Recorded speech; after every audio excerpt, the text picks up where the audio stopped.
ओम शिवमस्तु सर्वजगतां परहितनिरता भवन्तु भूतगणा दोषाः प्रयान्तु शान्ति सर्वत्र सुखी भवतु लोकः ज्योतिषां पतये नमः।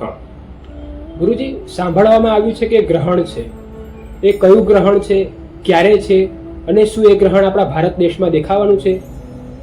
ઉત્તમ પ્રશ્ન છે. તે 7 સપ્ટેમ્બર 2025 રવિવારના દિવસે કુંભ રાશિમાં ચંદ્રગ્રહણ બિરાજમાન છે. તે ભારતમાં દેખાવાનું હોવાથી તો આપણે અહીંયા સૂતકના નિયમો પાળવા જોઈએ. જે 9 રાત્રે 9:58 ત્યારે ચંદ્રગ્રહણ શરૂ થશે. એનો સૂતક કાળ છે, એનો વેદ બેસવાનું કારણ છે. તો એ સવારે 11:58 થી બપોરના 11:58 થી તેનો વેદકાળ બેસશે અને તેનો સવારના દિવસ સવારે 1:26 એ ગ્રહણનો મોક્ષ થશે. ત્યારથી એના પછી આપણે પૂજા પાઠ કરવી જોઈએ. ગુરુજી, આ ગ્રહણમાં કઈ કઈ રાશિ હોય છે? આ ગ્રહણની અંદર ચંદ્રગ્રહણ હોવાથી અને આ ગ્રહણ ભારતમાં દેખાવાનું હોવાથી તો અને આ વર્ષનું અંતિમ ચંદ્રગ્રહણ હોવાથી તો 4 રાશિઓએ તકેદારી રાખવી જોઈએ. કર્ક રાશિ, કુંભ રાશિ, મીન રાશિ અને સિંહ રાશિ વાળા જાતકોએ તકેદારી રાખવી જોઈએ. ગુરુજી, આ જે રાશિઓ છે એના જે જાતકને શું ફળ મળ્યું? કીધું આ ચંદ્રગ્રહણ હોવાથી મને એવો મનુષ્યનો કારણ બંધ મોક્ષ થયો. તો આ ચંદ્રગ્રહણ મન ઉપર ગ્રસિત કરતું છે. તો મનને લગતું બીજું માતાનો કારક છે. ચંદ્ર એ માતાનો કારક હોવાથી તો એનું માતાનું સ્વાસ્થ્યનું ધ્યાન રાખવું જોઈએ. બીજું ડે ટુ ડે લાઈફ, દરરોજની થતી આપણી પ્રક્રિયા એની લાઈફ ચંદ્ર હોવાથી એને ડે ટુ ડે લાઈફમાં પરિવર્તન આવતું હોય છે. એની અંદર એને ધ્યાન રાખવું જોઈએ.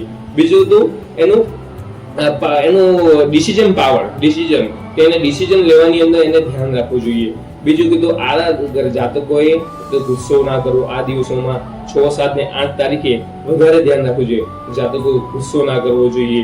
પોતાની ભવિષ્યના કરિયરના જે નવા નિર્ણયો છે તે લેવાના જોઈએ. તેની અંદર ખાસ તકેદારી રાખવી જોઈએ. તેને સ્વાસ્થ્યનું, એના માતાના સ્વાસ્થ્યનું ધ્યાન રાખવું જોઈએ. એ હવે બધા એના જાતકોએ ધ્યાન રાખવું જરૂરી છે. ગુરુજી, ગ્રહણ સમયે શું કરવું અને શું ના કરવું જોઈએ? ગ્રહણ સમયે તો મંદિરના દ્વારો બંધ હોય છે, ભગવાનના દ્વાર બંધ હોય છે. એ સમયે તો આપણે મંત્રનો જપ, તપ, અનુષ્ઠાન કરવા જોઈએ. તે એનાથી આપણને અનંત પુણ્ય ફળદમ. આ ગ્રહણની અંદર જપ અનુષ્ઠાન કરવાથી અનંત પુણ્ય ફળની પ્રાપ્તિ થતી હોય છે. બીજું કીધું તો આ ગ્રહણની અંદર ગ્રહણનો વેદ લાગે, વેદે ન ભુંજિતમ.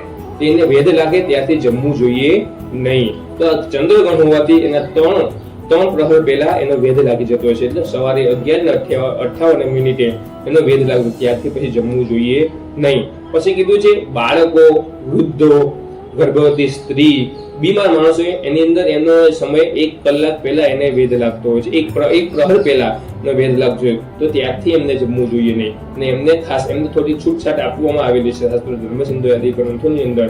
બાળકો હોય, સ્ત્રી હોય, ગર્ભવતી સ્ત્રી હોય, વૃદ્ધ હોય, એમને થોડી છૂટછાટ આપવામાં આવતી હોય છે. એ સમયે તો જળની અંદર ગર્ભ રાખવું જોઈએ, પછી જળ ગ્રહણ કરવું જોઈએ. અને સમય ભગવાનનું બને એટલું જપ, તપ, અનુષ્ઠાન કરવા જરૂરી છે. અને ગ્રહણ પતી જાય ત્યારે ભગવાન ઠાકોરજીની, ભગવાન વિષ્ણુની પૂજા કરીને બને એટલું દાન ધર્મ કરવું જરૂરી છે.